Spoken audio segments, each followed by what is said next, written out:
wabarakatuh. Rabbi shrah li sadri wa yassir li amri wahlul 'uqdatam min lisani yafqahu qawli. Anak-anak kelas 4 yang luar biasa, semoga anak-anak tetap dalam lindungan Allah Subhanahu wa taala. Tetap walaupun masih seperti ini enggak apa-apa ya. Tetap disyukuri, karena siapa yang bersyukur, insya Allah akan menambah nikmat tersebut. Oke, semuanya kabarnya baik-baik ya, tetap sehat ya. Oke, kali ini kita belajar tema 1, subtema 3, muatan apa? SPDP. Bismillahirrahmanirrahim.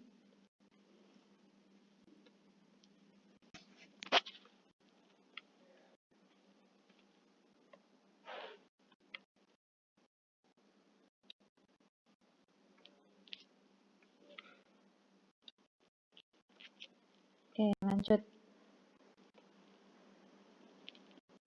Maaf tadi ada kesalahan teknis. Oke, menari dengan iringan alat musik. Nih, siapa yang suka hobinya menari? Yang suka memainkan alat musik siapa nih kira-kira? Nah, faktor pendukung dari tari yaitu ada lagu dan alat musik. Ada lagu dan apa? Alat musik. Lagu biasanya diiringi dengan alat musik tradisional. Nanti kita belajar ya, alat musik tradisional itu apa aja. Nah, alat musik disesuaikan dengan lagu yang ada. Nah, contoh alat musik tradisional yang digunakan untuk pengiring tari. Nah, kira-kira ini gambar apa ya? Ada yang tahu? Ayo dijawab, siapa yang tahu? Ini gambar apa? Ini gambar benar sekali, gendang anak-anak.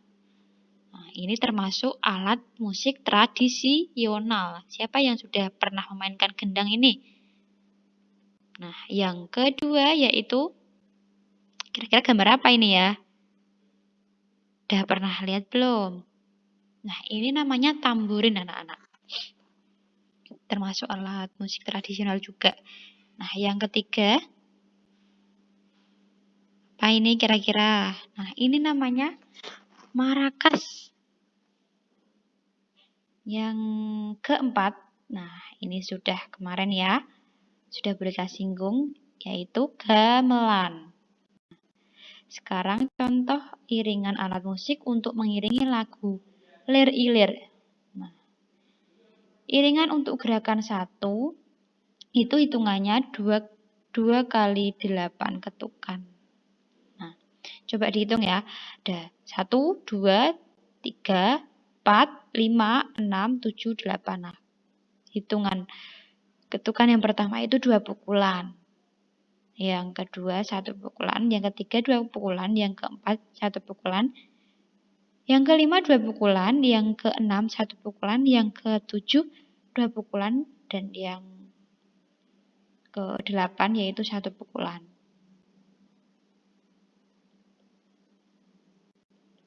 Nah, sekarang iringan untuk gerakan kedua bisa dilihat ya di sini ya.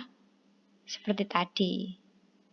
Ini 1 pukulan, ada yang 2 pukulan juga.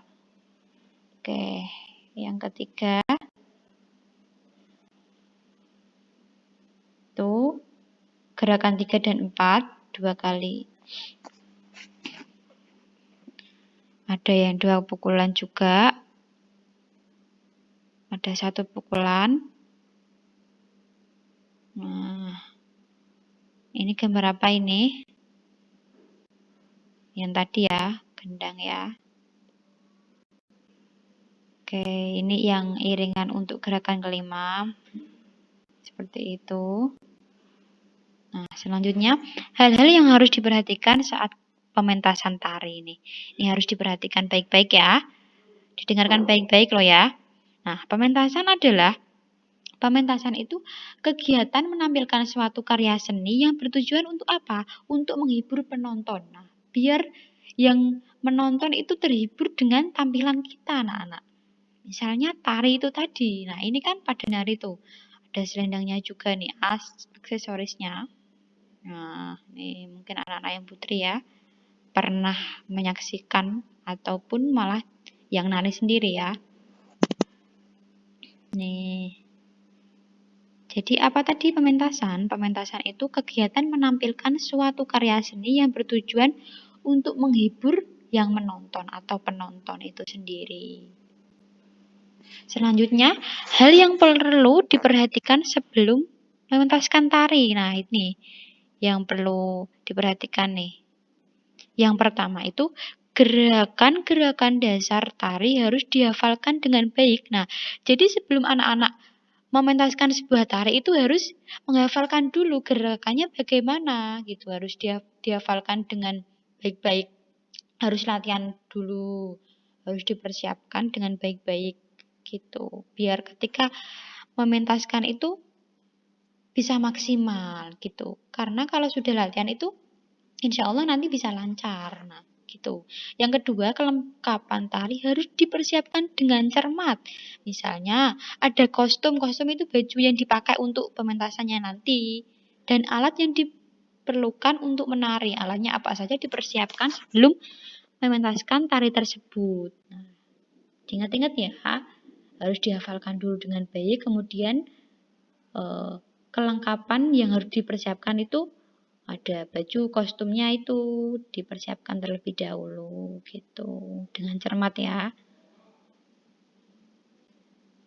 Nah, sekarang hal-hal yang perlu diperhatikan saat mementaskan tari. Kalau tadi sebelum pementasan, sekarang hal-hal yang diperhatikan saat mementaskan tari. Nah, yang pertama, gerakan dan teknik menari. Nah, gerakan ini yang pertama, semua gerakan saat menari harus disesuaikan dengan ketentuan tarian. Harus disesuaikan ya. Nah, yang kedua, sikap tubuh sesuai dengan tarian yang dibawakan. Nggak boleh seenaknya sendiri. Harus sesuai. Sikap tubuhnya sesuai dengan tarian yang dibawakan. Nah, next, gerakan yang dibawakan sesuai dengan irama. Iramanya bagaimana itu harus pas gitu ya, biar bagus. Nah, gerakan yang dibawakan sesuai dengan tempo tarian, sehingga tarian yang ditampilkan harmoni. Bisa dinikmati orang-orang ketika melihat pementasan kita bisa terhibur seperti itu. Ya. Oke, yang kedua itu ekspresi. Nah, ekspresi itu apa? Ekspresi itu tunjukkan penjiwaan yang sesuai dengan tarian. Bisa menjiwai ketika anak-anak menari, kan ada iramanya tuh, ada gerakannya juga itu, anak-anak bisa menjiwai itu gitu. Pesan dan tarian dapat dipahami oleh penonton. Nah, bisa tersampaikan gitu ya. Oke. Terima kasih, sudah selesai. Nah, itu dulu untuk materi tema 1, subtema 3, muatan SPDP. Semoga bermanfaat. Tetap berkarya dimanapun anak-anak berada. Maaf. Semoga bermanfaat yang sedikit ini. Terima kasih banyak. Mohon maaf banyak salahnya. Wassalamualaikum warahmatullahi wabarakatuh.